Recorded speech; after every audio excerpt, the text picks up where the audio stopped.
Welcome to మన semiconductor. ఈరోజు మనము మన సెమీకండక్టర్‌లో సూపర్ అనే కీవర్డ్ గురించి అయితే చూద్దాం. ఇది సిస్టమ్ వెరిలాగ్ సిరీస్‌లో ఇన్హెరిటెన్స్ అనే టాపిక్ తర్వాత నేను ఓవర్ రైడింగ్ టాపిక్ చేశాను. అండ్ తర్వాత ఈ సూపర్ అనే కీవర్డ్ టాపిక్ పైనకొచ్చామనమాట. ఈ సూపర్ అనే టాపిక్‌ని చిన్నగా నేను ఇన్హెరిటెన్స్ అనే వీడియోలో కూడా చెప్పాను. సో, సూపర్ అంటే ఏంటి అనంటే మనము దీన్ని డిరైవ్డ్ క్లాస్‌లో మాత్రమే యూజ్ చేస్తాము.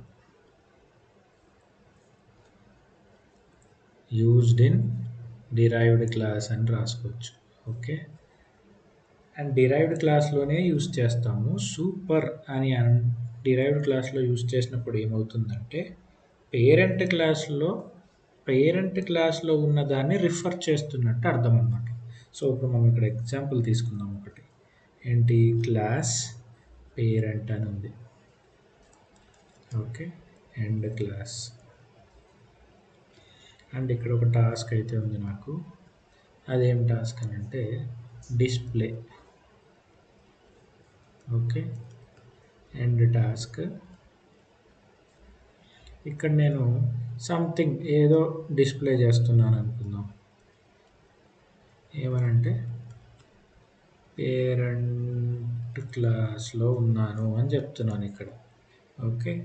అండ్ ఇప్పుడు నేను ఇక్కడ చైల్డ్ క్లాస్ని క్రియేట్ చేస్తాను. పేరెంట్కి చైల్డ్ క్లాస్ క్రియేట్ చేయాలి. ఒక క్లాస్కి చైల్డ్ క్లాస్ క్రియేట్ చేయాలంటే ఏంటి?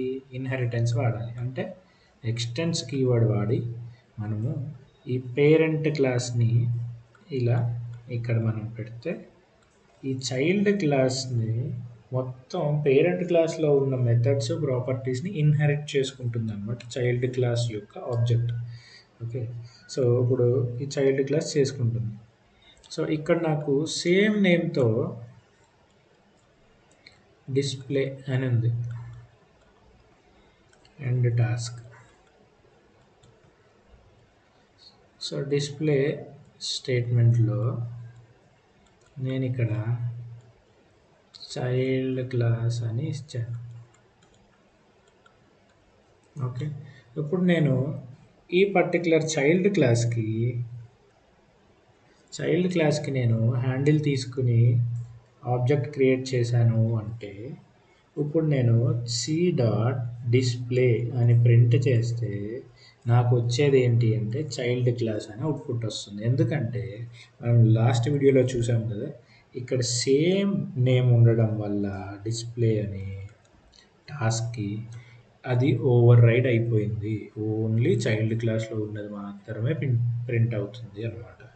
అదే మనకి ఈ పైన ఉన్నది కూడా ప్రింట్ అవ్వాలి. పైన టాస్క్ ప్రింట్ అవ్వాలి, కింద టాస్క్ ప్రింట్ అవ్వాలి అన్నప్పుడు మనకు వస్తున్న కాన్సెప్ట్ ఏంటి అంటే సూపర్. సో ఇప్పుడు మనం ఇక్కడ ఏం చేస్తాము అంటే ఇక్కడ సేమ్ నేమ్తో టాస్క్ పెట్టుకోవచ్చు. ఓకే. PLAY. సో ఇప్పుడు ఏం చేస్తుంది ఇక్కడ అంటే సూపర్ డాట్ డిస్ప్లే అని ఇచ్చినప్పుడు సూపర్ క్లాస్ ఏంటి? ఇక్కడ పేరెంట్లోకి వెళ్ళి ఈ డిస్ప్లే నేమ్ దగ్గరికి వచ్చి ఈ డిస్ప్లేని ఇక్కడ తీసుకొని వచ్చి ఇక్కడ ప్రింట్ చేసి తర్వాత నెక్స్ట్ లైన్కి వెళ్తుంది అనమాట కదా. ఇది డిస్ప్లే. సో ఇక్కడ ఇప్పుడు c.display అని మనం ఇచ్చినప్పుడు ఏమవుతుంది? ఈ టాస్క్ కాల్ అయ్యి ఇక్కడ సూపర్ డాట్ డిస్ప్లే దగ్గరికి వెళ్ళి ఇది ఫస్ట్ పేరెంట్ క్లాస్ అని ప్రింట్ అయ్యి తర్వాత వచ్చి నెక్స్ట్ లైన్ ప్రింట్ చేస్తుంది. ఇక్కడ సేమ్ నేమే ఉండాల్సిన అక్కర్లేదు. ఇక్కడ మనము super dot A method name ఇస్తామో ఆ మెథడ్ వచ్చి ఇక్కడ ప్రింట్ అయిపోతుంది అనమాట. ఇది సూపర్ కీవర్డ్ వల్ల యూజెస్ అనమాట. ఇలాగే మనము సూపర్ వాడకపోతే ఏమవుతుంది? సూపర్ వాడకపోతే ఒకవేళ సేమ్ టాస్క్ నేమ్ ఇస్తే ఓవర్ రైడ్ అయిపోతుంది. అదే సూపర్ వాడకుండా డిఫరెంట్ టాస్క్ నేమ్ ఉంటే అండ్ ఆల్సో మనకు ఇక్కడ డిస్ప్లే 1 అని ఉంది, ఇక్కడ డిస్ప్లే 2 అని ఉంది అండ్ డిస్ప్లే 1 కూడా మనకు ప్రింట్ అవ్వాలి అన్నప్పుడు సూపర్ వాడుకోవచ్చు అనమాట. అది సూపర్ వల్ల ఉన్న అడ్వాంటేజెస్. Thank you. నెక్స్ట్ వీడియోలో మనము దిస్ అనే కీవర్డ్ గురించి అయితే చూద్దాం. ప్లీజ్ సబ్స్క్రైబ్ టు మన సెమీకండక్టర్. Thank you.